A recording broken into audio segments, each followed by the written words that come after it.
Assalamualaikum warahmatullahi wabarakatuh. Halo semuanya, selamat pagi, siang, atau malam. Nah, ketemu lagi dengan saya, Miss Intan. Hari ini kita akan pelajari materi baru ya, materi kita yang ke-5, yakni adalah tentang networks atau jaringan kerja. Nah, nantinya saya akan baginya dalam 3 session, yakni adalah sesi pertama adalah introduction atau pengenalan. Sesi yang kedua kita akan belajar metode yang pertama dari networks, yakni adalah CPM atau Critical Path Method. Kemudian yang kedua, di sesi ketiga nanti kita akan pelajari metode yang kedua, yakni adalah tentang PERT atau Program atau Project Evaluation and Review Techniques. Nah, kita mulai ya untuk yang sesi pertama terlebih dahulu tentang introduction.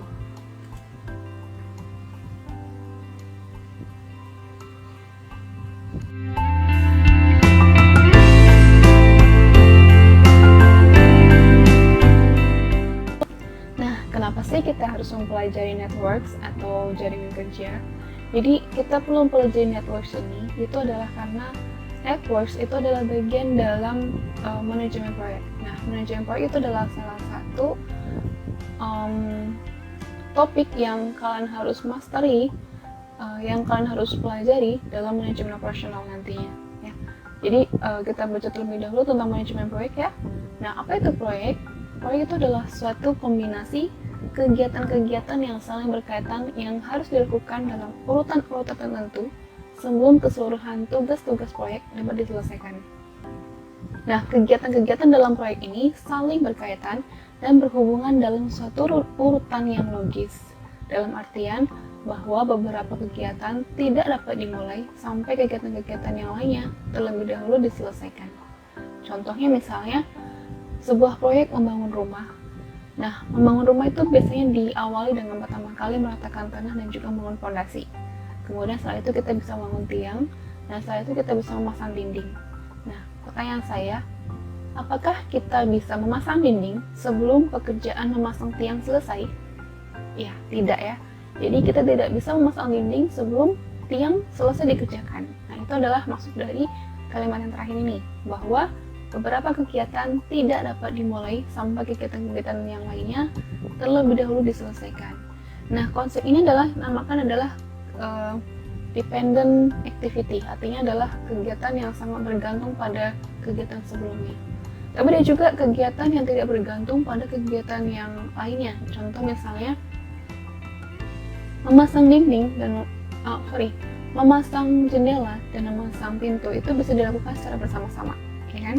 Tidak perlu harus urutan, misalnya harus memasang jendela dulu baru kemudian masang pintu seperti itu ya. Dalam artian itu bukan suatu kegiatan yang saling tergantung begitu ya. Nah, itu adalah definisi dari project. Selanjutnya kita akan pelajari tentang definisi dari manajemen proyek.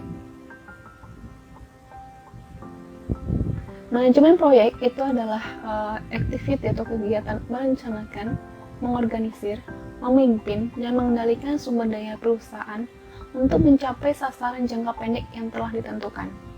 Nah, itu adalah definisi yang pertama ya. Nah, definisi yang kedua, ini ada manajemen proyek itu adalah ilmu dan seni yang berkaitan dengan memimpin dan mengkoordinir sumber daya yang terdiri dari manusia dan juga bahan material dengan menggunakan teknik pengelolaan modern untuk mencapai sasaran yang telah ditentukan, yakni adalah ruang lingkup, mutu, jadwal, dan biaya, serta pemenuhan dari keinginan para pelanggan di sini. Itu ya. Itu adalah 2 definisi dari manajemen proyek. Oke, kemudian selanjutnya dalam manajemen proyek, penentuan waktu penyelesaian kegiatan itu merupakan salah satu kegiatan awal yang sangat penting. Ya. Penentuan waktu itu adalah kegiatan yang sangat penting dan dilakukan di awal sebelum dilakukan proyek tersebut. Sebagai dasar proses perencanaan, karena penentuan waktu tersebut akan menjadi dasar bagi perencanaan yang lain. Contoh perencanaan yang lain adalah yang pertama, penyusunan jadwal, scheduling, kemudian ada anggaran, budgeting, kemudian juga ada kebutuhan sumber daya manusia atau manpower planningnya, dan juga sumber organisasi yang lainnya. Nah, selain sebagai perencanaan juga menjadi pengendalian, ya, proses pengendalian di sini. Contohnya misalnya sebuah proyek harus selesai dalam kurun waktu 1 tahun. Maka dari itu, selama 1 tahun tersebut akan dilakukan pengendalian sepanjang proyek tersebut agar tidak lebih dari kurun waktu yang telah ditetapkan, begitu ya. Kemudian kita masuk ke 3 fase dari manajemen proyek. Ada 3 fase. Yang pertama adalah perencanaan, kedua penjadwalan, dan yang ketiga adalah pengendalian.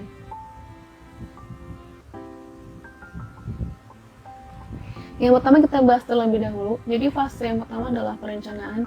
Fase ini mencakup penetapan sasaran.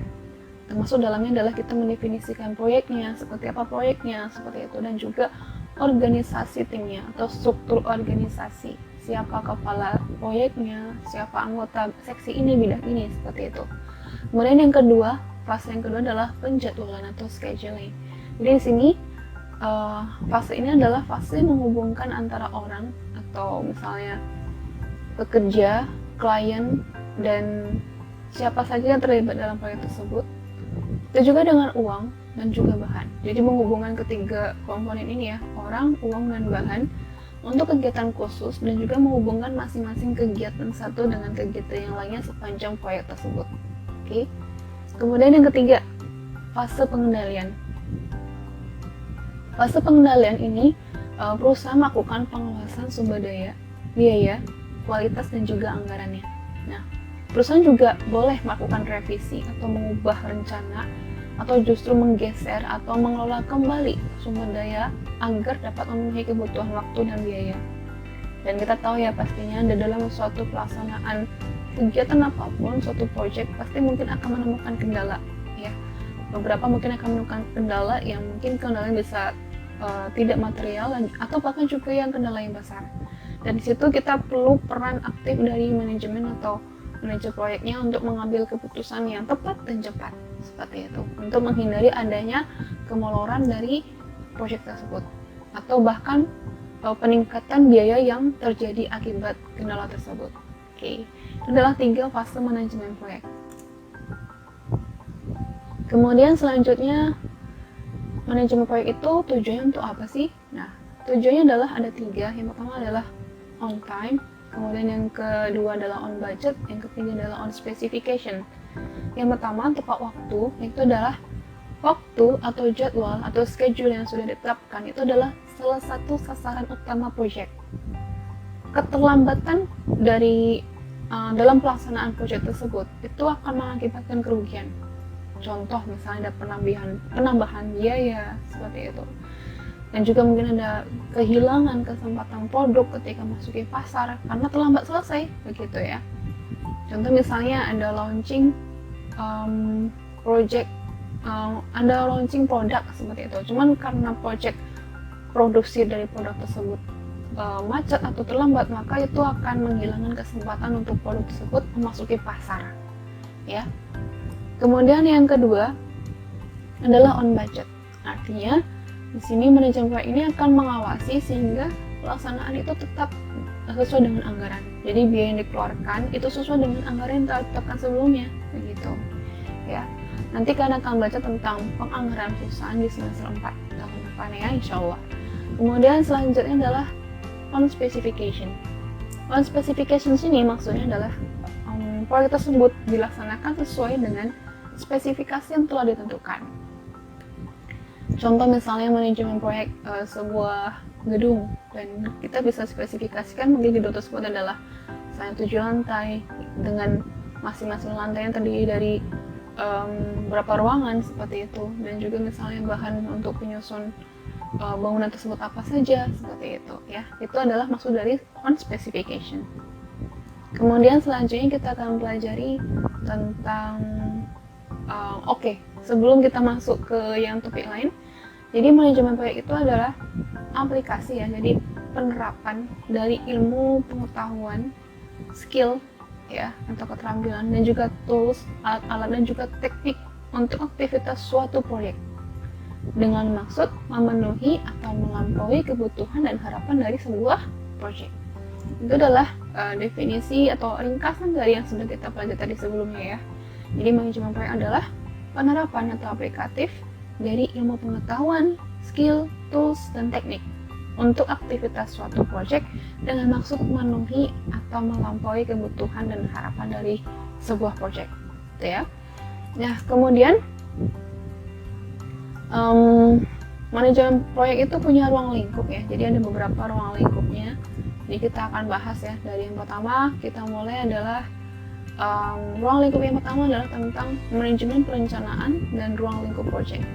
Jadi dalam manajemen perencanaan dan ruang lingkup proyek ini itu meliputi permintaan proses yang termasuk dalamnya adalah segala kegiatan pekerjaan dan hanya kegiatan yang diperlukan agar proyek itu berjalan dengan sukses seperti itu. Jadi ruang lingkup proyek ini lebih ke bagian apa aja sih akan kita lakukan seperti itu. Jadi kegiatan apa aja akan kita lakukan untuk penyelesaian proyek tersebut seperti itu. Nah, kemudian manajemen ruang lingkup ini juga merupakan hal yang paling utama dalam mendefinisikan dan mengontrol apa saja yang terlibat dalam proyek. Nah, ruang lingkup yang kedua ini adalah tentang manajemen waktu. Manajemen waktu itu meliputi proses yang dibutuhkan untuk memenuhi waktu penyelesaian proyeknya. Nah, kemudian yang ketiga adalah manajemen sumber daya. Manajemen sumber daya ini meliputi sumber daya apa saja yang dibutuhkan untuk penyelesaian proyek. Yang keempat ada manajemen biaya. Manajemen biaya ini meliputi proses yang dilibatkan di dalam perencanaan seperti membuat estimasi biaya dan pengawasan biaya dari suatu proyek dan yang dapat diselesaikan sesuai dengan budget yang sesuai dan juga telah disetujui sebelumnya seperti itu. Nah, masuk ke yang kelima. Yang kelima adalah manajemen kualitas. Manajemen kualitas ini meliputi mutu dari produk yang dihasilkan pada proyek yang dijalankan tersebut. Apakah sudah memenuhi standar atau belum? Seperti itu. Kemudian yang keenam yakni adalah manajemen komunikasi. Manajemen komunikasi meliputi komunikasi antar pekerja dalam proyek, dalam penyelesaian proyek agar sesuai dengan waktu yang telah disepakati. Kemudian yang ketujuh adalah manajemen risiko. Manajemen risiko meliputi proses yang dikaitkan dengan pelaksanaan perencanaan manajemen risiko dan juga ada mengidentifikasi risiko dan juga menganalisis risiko dan juga ada merespon risiko dan juga mengawasi jalannya proyek tersebut agar terhindar dari risiko atau meminimalkan risiko seperti itu ya. Yang terakhir adalah manajemen usaha. Manajemen usaha adalah meliputi pelaksanaan proyek dalam usaha menghasilkan produk dalam waktu yang telah disetujui sebelumnya. Nah, biasanya waktu pengerjaan itu diharapkan seminimal mungkin atau secepat mungkin, gitu ya. Oke, selanjutnya kita akan lanjut tentang jenis-jenis network problem solving ya. Ada dua metode yang akan kita bahas nantinya. Yang pertama adalah PERT atau Project atau Program Evaluation and Review Techniques. Kemudian yang kedua adalah CPM atau Critical Path Method. Nah, kita akan bahas satu-satu. Kita mulai dari PERT. PERT merupakan singkatan dari Program Evaluation and Review Techniques. Jadi teknik menilai dan meninjau kembali program atau proyek. Nah, teknik PERT ini adalah suatu metode yang bertujuan untuk sebanyak mungkin mengurangi adanya penundaan, ya. Sebanyak mungkin mengurangi adanya penundaan maupun gangguan produksi, serta mengkoordinir berbagai bagian suatu pekerjaan secara menyeluruh dan mempercepat selesainya proyek. Nah, teknik ini memungkinkan dihasilkannya suatu pekerjaan yang terkendali dan teratur karena jadwal dan anggaran dari suatu pekerjaan telah ditentukan terlebih dahulu sebelum dilaksanakan. Nah, tujuan dari PERT ini adalah pencapaian suatu taraf tertentu di mana waktu merupakan dasar yang penting dari PERT ini dalam menyelesaikan kegiatan-kegiatan bagi suatu proyek. Nah, metode PERT itu digunakan dalam peranan yang sangat penting bukan hanya dalam hal peningkatan akurasi penentuan waktu aktivitas, tetapi juga dalam hal pengkoordinasian dan pengendalian kegiatan yang bervariasi dan bergantung pada banyak faktor. Dengan kata lain, PERT itu mengatasi masalah variabilitas waktu aktivitas saat melakukan atau melaksanakan penjadwalan proyek. Sedangkan CPM, jadi CPM itu adalah singkatan dari Critical Path Method. Nah, CPM itu adalah suatu metode perencanaan dan pengendalian proyek yang merupakan sistem yang paling banyak digunakan ya paling banyak digunakan di antara semua sistem yang memakai prinsip pembentukan jaringan. Dengan CPM ini, jumlah waktu yang dibutuhkan untuk menyelesaikan berbagai tahap suatu proyek itu dianggap diketahui dengan pasti. Demikian pula hubungan antara sumber yang digunakan dan waktu yang diperlukan untuk menyelesaikan suatu proyek. Jadi, CPM ini merupakan analisa jaringan kerja yang berusaha mengoptimalkan biaya total proyek ya, melalui pengurangan waktu penyelesaian total proyek yang bersangkutan. Nah, CPM ini membuat asumsi bahwa waktu aktivitas diketahui secara pasti, sehingga hanya diperlukan satu faktor waktu untuk setiap aktivitas. Sedangkan pada CPM dipakai cara deterministik, yaitu memakai satu angka estimasi. Jadi, jangka waktu untuk menyelesaikan pekerjaan dianggap diketahui. Kemudian pada tahap berikutnya diadakan pengkajian lebih lanjut untuk memperpendek jangka waktu. Gitu ya. Itu adalah sekilas tentang PERT dan CPM. Kemudian kita pelajari tentang bagaimana sih menghitung PERT atau CPM ini. Ada 4 langkah. Yang pertama adalah draw, kedua estimate, yang ketiga adalah analyze, yang keempat adalah PERT critical determination. Jadi kita bahas satu-satu. Yang pertama adalah draw. Draw ini adalah kita akan menggambar terlebih dahulu network atau jaringan kerja suatu project sesuai dengan alur yang sudah diberitahukan dalam informasi nanti sajikan, gitu ya. Kemudian yang kedua, kita lakukan estimasi waktu masing-masing aktivitasnya.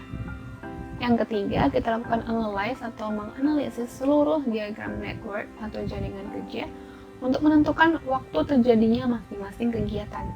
Yang terakhir, PERT critical determination. Hal yang kita lakukan di sini adalah kita akan menentukan jalur kritisnya yang mana sih, begitu. Ya, itu adalah perhitungan PERT dan CPM.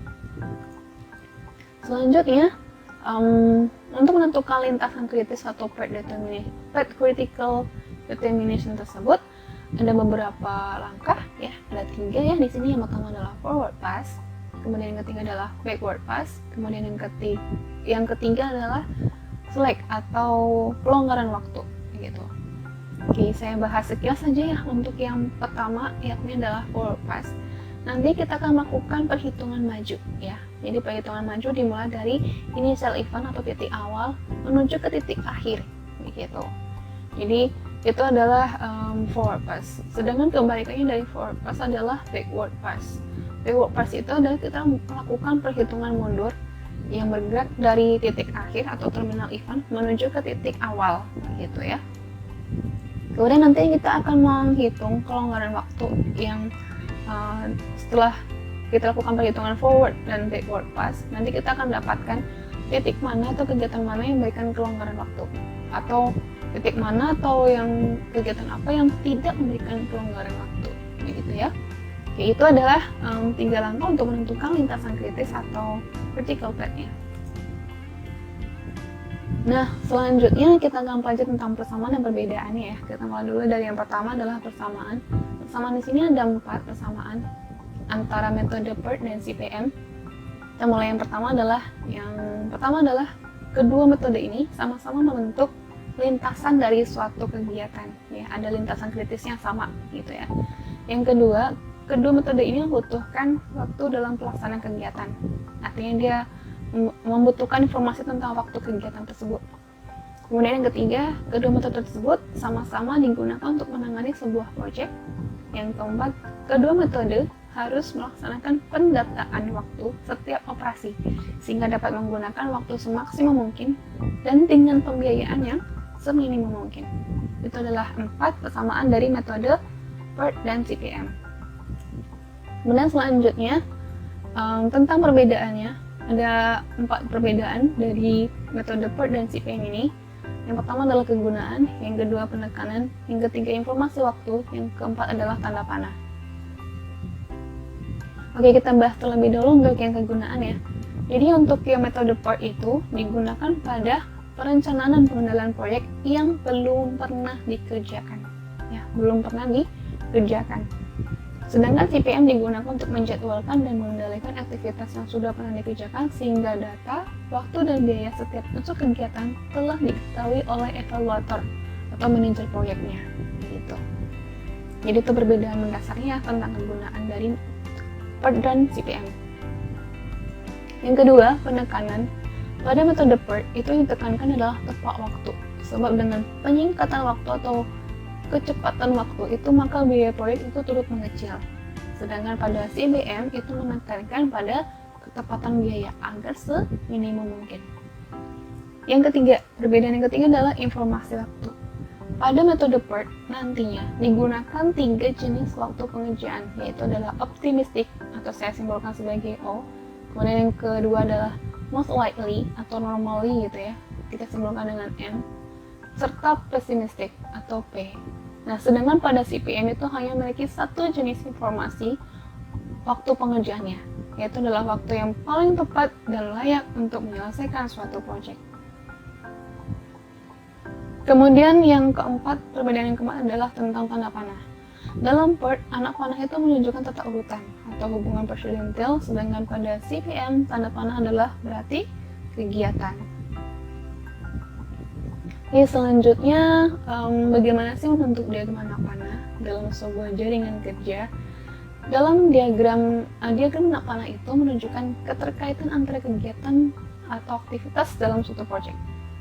Jadi setiap kegiatan digambarkan sebagai anak panah, yang mana pangkal panahnya itu adalah sebagai awal dan ujungnya sebagai akhir suatu kejadian. Nah, panjang anak panah itu tidak menggambarkan jangka waktu dari kegiatan tersebut. Jadi kalau kalian gambar anak panahnya itu panjang, pendek, itu tidak berarti bahwa lama kegiatan atau aktivitas tersebut itu adalah bergantung pada panjang atau pendeknya anak panah. Jadi tidak apa kalau kalian menggambar anak panah itu sama rata, seragam seperti itu ya, nggak apa-apa. Oke, kemudian selanjutnya setiap anak panah itu di ujung dan di pangkalnya diberi tanda kejadian yang diberi nomor seperti berikut ya. Jadi kalau kalian perhatikan sini, ini adalah pangkalan adalah I, kemudian ujungnya adalah J. Nah, selama dari pangkal I ke J itu adalah kegiatan A, begitu. Oke, saya contohkan misalnya kita akan ubah I-nya dan J-nya itu dengan angka ya. Karena A adalah kegiatan pertama, maka kita mulai dari titik awalnya adalah 1. Kemudian nanti akan berakhir titik 2, begitu ya. Dan dari titik 1 ke titik 2 itu adalah sepanjang ini adalah kegiatan A, gitu. Oke, itu adalah sekilas tentang pembentukan diagram anak panah. Nah, kita akan masuk ke ilustrasi soal ya, biar kalian lebih mengerti bagaimana cara menyusun bagaimana cara menyusun jaringan kerja. Oke. Nah, di sini ada suatu proyek ini terdiri dari 8 kegiatan ya. Kalau kalian lihat ini ada 8 kegiatan A sampai H. Yang mana di kolom sebelahnya itu adalah informasi mengenai kegiatan yang mengikuti. Maksudnya adalah setelah kegiatan A, itu ada kegiatan apa lagi sih? Begitu ya. Jadi kegiatan A diikuti oleh kegiatan B dan C. Kemudian setelah kegiatan B nanti kalian bisa melakukan kegiatan D. Setelah kegiatan C, melakukan kegiatan E, D kemudian diikuti oleh F, E diikuti oleh G, F diikuti oleh H, kemudian G diikuti oleh H, dan yang terakhir H itu diikuti oleh siapa? Tidak ada ya, karena H adalah yang terakhir. Ya, titik H adalah titik akhir. Artinya tidak ada yang mengikutinya.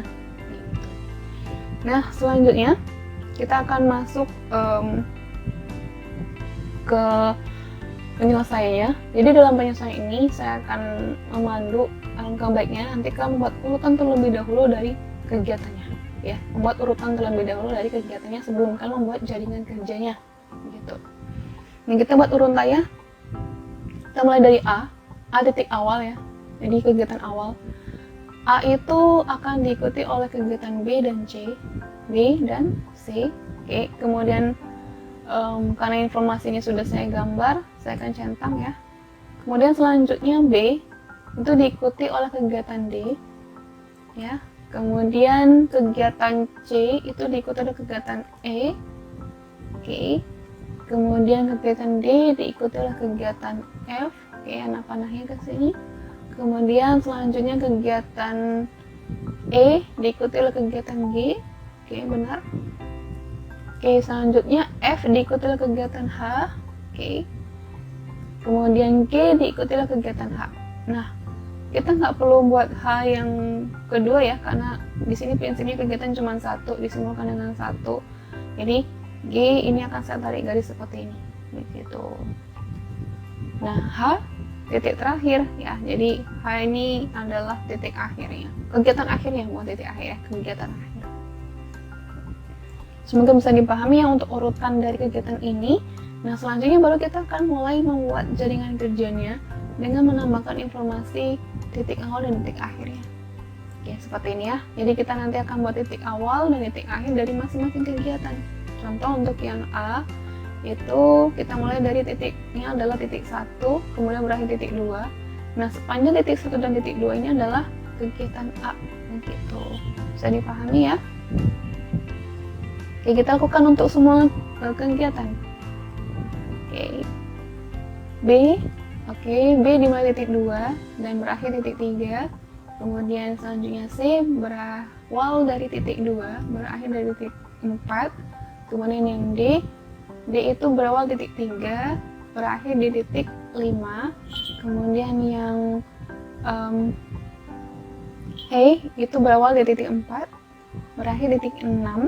Oke, kemudian yang F itu berawal di titik 5 dan berakhir di titik 7. Kemudian yang G itu berawal di titik 6 dan berakhir di titik 7. Kemudian H yang terakhir itu berawal dari titik 7 dan berakhir di titik 8. Nah, selesai. Ini adalah untuk jaringan kerja awalnya. Belum ada informasi tentang waktu. Jadi ini adalah bagaimana kita menyusun jaringan kerja. Tapi ini belum selesai sebenarnya sih. Belum selesai karena kita belum masukkan informasi waktu. Tapi ini adalah pengantar terlebih dahulu bagaimana kalian membuat jaringan kerja ya. Nanti untuk yang soal full informationnya nanti akan ada di CPM dan part masing-masing, begitu. Dan selanjutnya ini sebelum saya akhiri, saya akan memperkenalkan terlebih dahulu tentang dummy activity. Nah, dummy activity itu adalah kegiatan semu. Nah, kegiatan semu itu adalah sebuah notasi kegiatan yang secara visual berfungsi untuk menunjukkan hubungan waktu penyelesaian sebuah kegiatan dan waktu mulai kegiatan yang lain, seperti namanya semu. Jadi maksudnya semu itu adalah tidak terlihat seperti itu ya. Jadi kegiatan ini tidak nyata, tidak ada kegiatan ini dan hanya tampak di dalam bagian jaringan kerja. Dan informasi dari kegiatan ini, informasi waktu dari kegiatan ini atau dummy activity ini adalah bernilai 0. Contoh misalnya ini ada sebuah project, ada 4 kegiatan di mana kegiatan A, B, C, D. A itu diikuti oleh kegiatan B dan C, B diikuti oleh kegiatan D, C diikuti oleh kegiatan D, dan D adalah kegiatan yang terakhir. Jadi ini ada informasi tentang waktunya ya. Jadi A itu sebanyak misalnya 2 minggu atau 2 hari, kemudian B 4, C 5, dan D 2. Nah, bagaimana kita menyusunnya ketika ada kegiatan dummy dalam jaringan kerja tersebut? Oke, kita mulai dari yang pertama. Kegiatan A dengan panjang adalah misalnya 2 hari. Kita akan gambar dari titik 1 ke titik 2. Itu adalah sepanjang titik 1 sampai titik 2 adalah kegiatan A.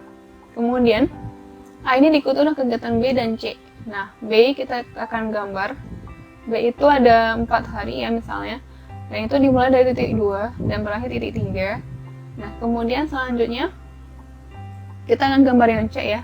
Yang C berawal titik 2 dan berakhir titik 4, di mana C itu adalah panjang kegiatannya adalah 5 hari misalnya. Kemudian selanjutnya ada informasi D. D itu adalah kegiatan setelah dilakukan B dan C ya.